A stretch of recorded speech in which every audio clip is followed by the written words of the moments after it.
2 minutes pour comprendre aujourd'hui le syndrome de Laclais. Alors le syndrome de Laclais, on va voir ça tout de suite avec vous, professeur Yann Nezillet, vous êtes chirurgien urologue à l'hôpital Foch.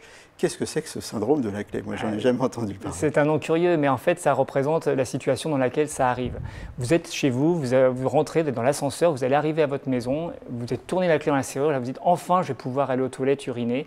Et c'est là que votre cerveau lâche son contrôle sur votre vessie et que l'envie devient irrépressible et que malheureusement parfois on se fait pipi dessus. Donc c'est absolument pas grave, c'est quelque chose de tout à fait bénin et ça nécessite simplement de reprendre le contrôle de sa vessie. De son cerveau. Et de son cerveau qui reprend le contrôle de sa vessie. Exactement. C'est quoi? Finalement, c'est le réflexe de Pavlov. C'est à peu près ça. J'arrive chez moi, je vais faire pipi, donc...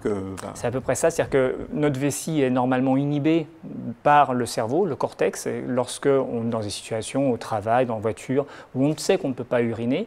Et là, du fait d'anticiper la possibilité d'uriner, il y a une espèce de relâchement de cette inhibition sur la vessie qui fait qu'elle peut être amenée à se contracter involontairement et donc à engendrer des fuites. Donc ça ne veut pas dire forcément qu'on a un problème urinaire, du moins si on arrive à contrôler son syndrome de Laclais. Absolument pas, effectivement. Donc dans ces cas-là, circonstanciel, c'est dans ces circonstances très spécifiques de je sais que je vais pouvoir aller aux toilettes, qu'on n'arrive pas à se retenir.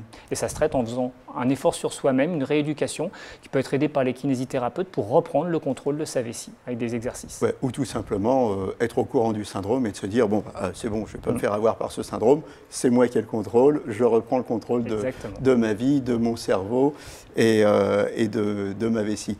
Donc sur ce syndrome de Laclais, pas d'inquiétude. En revanche, au niveau de l'urine, inquiétude quand on a des urines anormales, si on a du sang dans les urines ou des choses comme ça, là c'est différent. Et dans ces cas-là, on s'inquiète. Merci.